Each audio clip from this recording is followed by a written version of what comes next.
Doctor, let's just start with what in the world is long QT? Long QT is genetic, which means it's inherited genetic abnormality that affects the conduction or electrical system of the heart. Severe cases of long QT syndrome can develop arrhythmias that are fast or too fast for your heart to produce a blood pressure and can be life-threatening. When you say life-threatening, what are some of the symptoms? Like, how do people know that they even have this? How do I know I have long QT? Usually say someone might pass out and have a dangerous rhythm and have to actually get shocked out of it, so they have a cardiac arrest. And then the diagnosis of long QT comes subsequently when they get an electrocardiogram. If someone in the family, first-degree relative parent, has that diagnosis, usually we check the child and try to prevent the cardiac arrest and the arrhythmias that go along with it. Is this a common syndrome? I've never heard of it before, but that doesn't mean anything. So is it common? How rare is this syndrome? It's pretty rare. Since it's hereditary genetic, you can have pockets of long QT in different parts of the country, but it's pretty rare. Emily was telling us her story, her family's story. To see a child have to have a defibrillator, a pacemaker, that's pretty surprising, I think, to a lot of people. But is that what needs to happen with long QT? That's a good question. So there's different types of long QT, and depending on the measurement, the QT is just a measurement.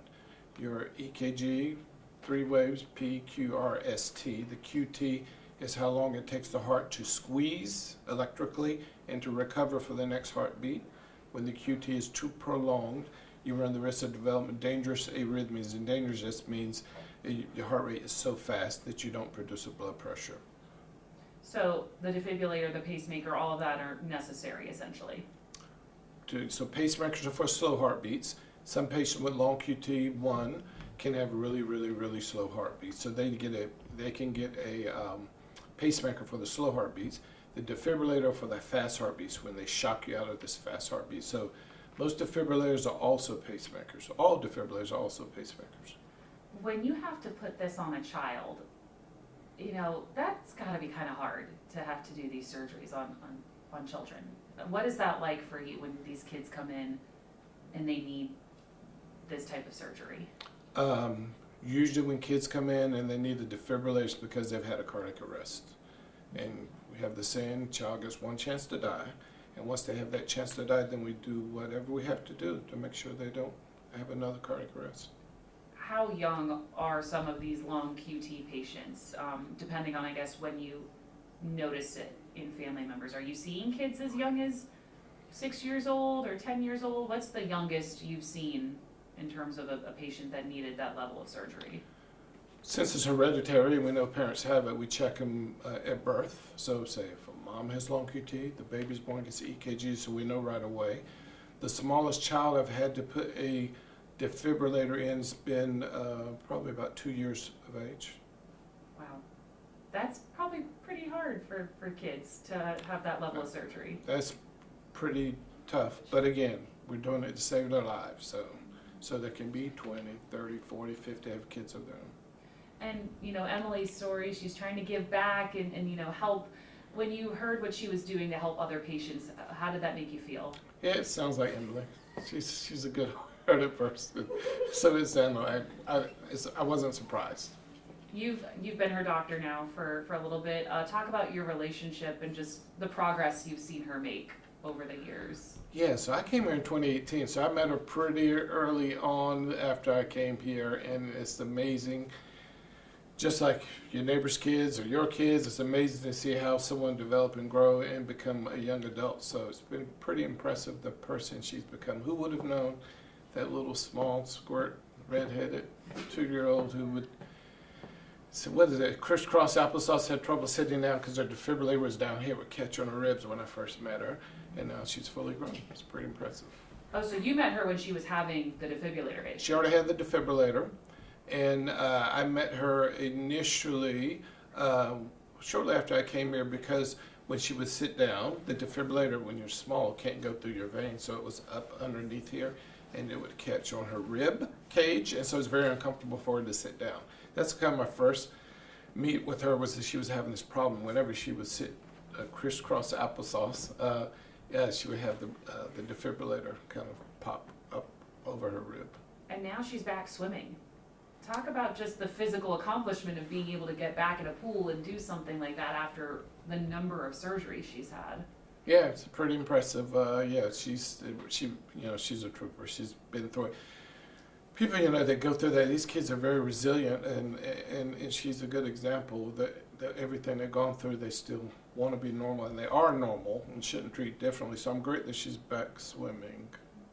And for the kids that come in here, hospitals are scary, right, for Yes. kids. So what do you and the team try to do to make it a little less scary for the kids that are coming in here? Yeah, we have a great team in the hospital, and that's kind of what we do, is deal with children dealing with difficult heart problems. So it's like all hands on deck when they have young kids come in. She was introduced into the medical environment pretty early on, so she's really been great as far as coming to the hospital and not being too anxious about it. So this is Heart Health Awareness Month, and we do want people to be heart health aware. So we kind of mentioned, passing out, or, that might be a warning sign, but people might say, oh, I passed out because I didn't eat anything, or I just got tired. So when should they take it really seriously to get the EKG done to maybe test for some of these things? Are there other warning signs they should be aware of, or what should people be doing? So yes, not uncommon for young people, teenagers, to pass out for those things you mentioned, not drinking enough, etc. So, but if they pass out, they should speak to their pediatrician, their physician. They will know the signs to look for. An EKG is always a good idea if you're passing out, if you have passed out. It's always a good idea to get an EKG to make sure you don't have a long QT or something. Very rare, but passing out is very common. So passing out is the most common symptom, basically, or are there other ones? Palpitations. So if you have palpitations and you pass out, it's a whole different story. Then that's much more of a concern. But if you stand up, you get lightheaded, and you pass out, and you've not been drinking enough fluids, that's very common. If you pass out because you feel your heart racing, you go down. If you pass out and you have seizure activity, you pass out and you urinate on yourself, that's much more of a concern. That it could be a cardiac, that your heart stopped, your brain didn't get oxygen, so you get symptoms related to that. We know that EKGs, I feel like, have become much more common nowadays. I know a decade ago they were maybe used in certain circumstances, but they're pretty common now. Do you think everyone should be getting an EKG? I do not think everyone needs EKG. No, not at all. I think EKGs are very sensitive. If everyone gets an EKG, there'll be little things that they'll need tests to follow up on, etc. So I think if your physician, the best thing is have a doctor who knows you well. If they feel that you have symptoms that require EKG, then you will get it. So the biggest thing is the heart palpitations, the heart racing, and then obviously passing out. Those are the biggies. Anything else from the heart health awareness perspective that you would like to talk about, since this is, like I said, Heart Health Awareness Month? Anything else you want to tell the viewers today? Yeah, I think any symptoms related to exertion, you need an EKG, you need to be evaluated. Any symptoms related to exertion. But we want everyone to stay healthy and active, but any symptoms associated with that should be evaluated. Anything else about long QT that I didn't ask you? Anything else that's important that you think the viewers need to understand? Yeah, I think it's important that children, teenagers, know their family history, whether it's an aunt or uncle, cousin, grandparent, someone who has a pacemaker, defibrillator, someone who died less than 50. Those are all kind of cues we take to think that maybe there's something more, maybe something genetic in the family history. So I think it's very important that families talk about family history and that kids know their family history.